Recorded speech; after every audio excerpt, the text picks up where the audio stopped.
Because that's exactly what happened. It is tantamount to shutting down the free press. The parliament cannot do it. The executive cannot do it. The judiciary cannot do it because it is in the constitution. It's entrenched that the press in this country is free. The next thing that we have a right to is the freedom for assembly, which we exercised yesterday.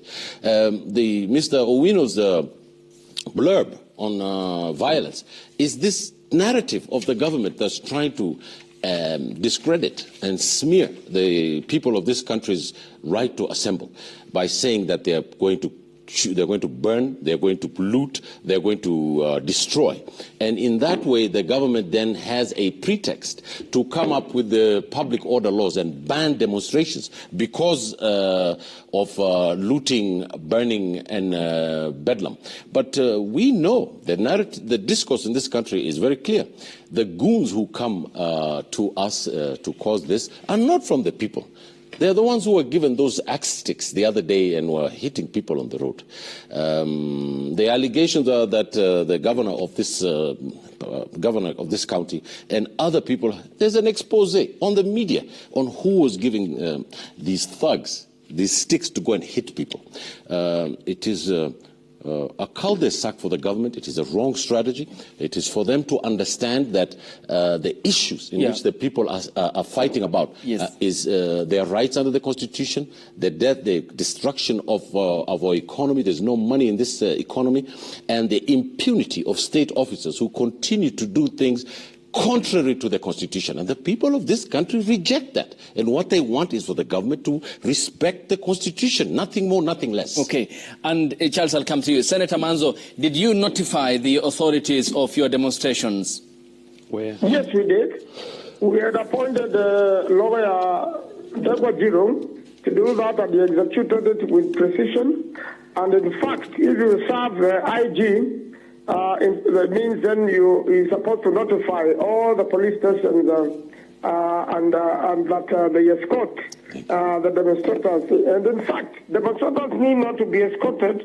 If you leave them alone, if you don't bother them, they will never bother you. And in every single incident, there are no demonstrators or peaceful processions where they plan in the beginning to loot or to have runs with anyone. But the moment you provoke them, you fire tear gas or you fire shots, live shots, it really provokes the crowd. And I want to give you an example. There's a day the senator for Kiambu had been arrested and taken to Nyeri town.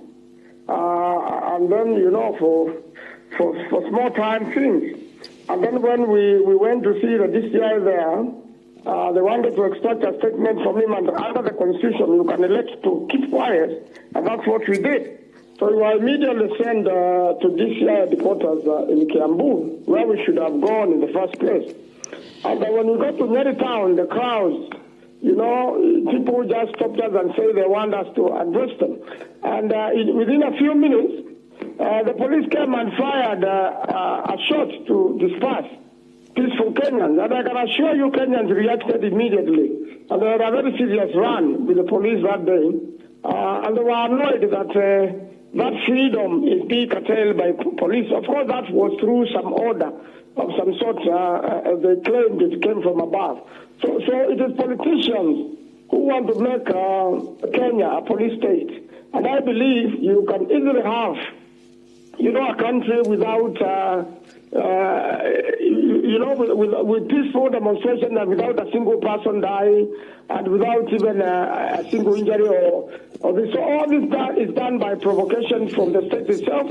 And I want to challenge the state, the next time there are peaceful demonstrations, don't bother with Kenyans, you'll be surprised. Okay. They'll make their point and go home. I want really to condemn the deaths which happened yesterday, and especially the two ones in Makueni, really, they were unnecessary. It was very careless of police. The ones in Matu, and I believe by now, IPOA should have arrested all policemen who killed people yesterday, and they should face the same thing as it happened in the day of Albert Ojwang, so that every single policeman knows if you kill, you lose your job and you go to jail. But Senator, before I come to Charles, where is the line then between peaceful demonstrations and what we witnessed, for instance, in Nairobi CBD, where shops were looted and property vandalized? I mean, how will then the persons who are operating these businesses wake up to their stores today? Isn't that not unfair to them? It is very unfair to them, and actually that responsibility still goes to the government. It is our duty to make sure that doesn't happen. And if you do not disrupt, peaceful demonstrators. You saw the other day, very uncalled for, a young man is just selling masks. But you could see he was first, beaten up, and for some time the police officer really wanted to shoot. And then he goes back and shoots. Somebody he has slapped. That's already malice aforethought, and it's totally unnecessary. And it is an act like that which will now make demonstrators, tend to go an extra mile. But I can assure you, if you do not disrupt demonstrators, they will never do a thing like that. It should never happen. That's also condemned. It's also criminal in a way. And even if you assume that the places are insured, it is really the government to blame for that because it has provoked the people. And I believe in a restorative justice situation, or if somebody files a constitutional difference against the Minister of Interior, the government will be ordered to compensate these people. Thank you. Yes, Charles. Maskini policy. The duster that every politician fighting for food from one another uses to clean his foot. Police officers are officers of the law. They have a responsibility to maintain law and order in this country. They base their work based on the laws of the land. Liberties by the Constitution, as Hashi says. And I've repeated it severally, that one of the biggest gains that Kenya got in the Constitution 2010 was Article 4 of the Constitution, the Bill of Rights. Rights, even in the Constitution, clearly come with limits, come with responsibilities, and come with morals. The Constitution of Kenya 2010 and the Bill of Rights, Chapter 4, is very clear on its limits. That as you enjoy your rights and fundamental freedoms, you don't prejudice the rights and freedoms of others. So any right, whether it is under Article 37, the right to assemble, the right to picket, even the right to speak, come with limits, come with responsibilities, come with morals. Everybody is bashing the only institution we have for social protection, which is the police.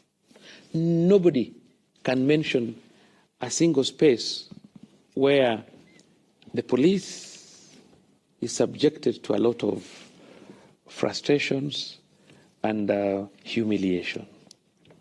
This is our country. We don't have a second country. What I would say is, let's go to, all of us, let us agree. What is the best practice? Let's say the policemen have chicken brains, as we want to portray them. They are incompetent. They are blood hungry. But two mistakes don't make a right.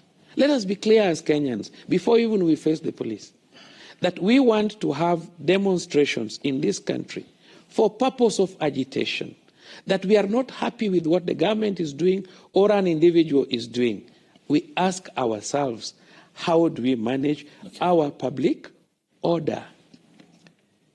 If there is a notification, whether it is in Makueni, whether it is in Kisumu, whether it is in Nairobi, for a peaceful demonstration, the Public Order Act, and I appreciate the conveners of yesterday's demonstration, which was the family of the 5 who lost their lives. And who were never allowed to No. You can't say they were not allowed, Ayub. When they tear-gassed. Be fair. Yeah. Under what circumstance? Because, you see, I don't come from the moon. I belong to this country. I have children. My children are not policemen. I have relatives, I have brothers. Even Okeyo here is my relative. This is my friend.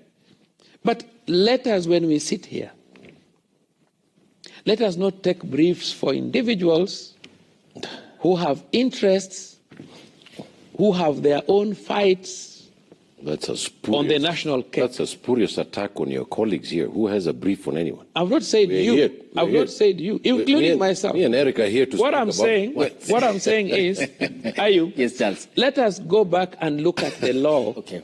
What that's because the reason why I'm congratulating the the five families is because they notified the police, they gave the time, they gave the route to follow, and they were never allowed to follow that. Follow it. Excuse me. Yeah. You can, the routes leading you, because I remember Kalonzo, they went to Parliament. And what you must know is that when there is, if you look at what happened yesterday, it was not that procession, the peaceful procession. You can see people who are clearly prepared for war. No. And what I can say is, when it comes to anarchy, if they are going forward, if there will be peaceful demonstrations in this country, then let the police come out and support the public. So but if there will be anarchy, let the police withdraw. Let's have the military to do their work, because it is not the work of police to face armed people. A whole different ballgame, and which must come with approval of Parliament. Okay, Ojesangon, Eric, I'll come to you. Sorry, Ahmed, I'll come to you. But Charles, there's something that you have not spoken to, and which is fundamental. How then do we remedy the continuity in the loss of lives? Yesterday we lost 9 Kenyans. Ayub, we have people in this country that have devil minds.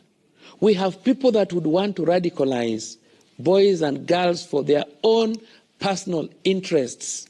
And let's face reality, that if, for example, you beat a policeman the way I saw, and somebody who has no intentions to fight with you, you beat a policewoman, you beat a policeman, and he's armed, you are asking this policeman to kill you. That's what you are doing.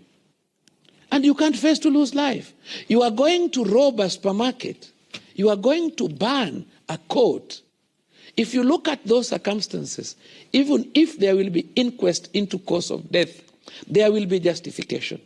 I'm not here to be a devil. I have children. I would not be happy to see my child killed in the street because I can't control them. They are adults, they are Gen Zs, they attend some of these demonstrations. I would not want my child to be killed. But what I'm saying is, can we follow the law? Then the government cannot therefore justify, is it, the killings of 9 Kenyans? The question is, government has a responsibility to protect everyone. And it is not government's duty to justify any death. Every death is wrong.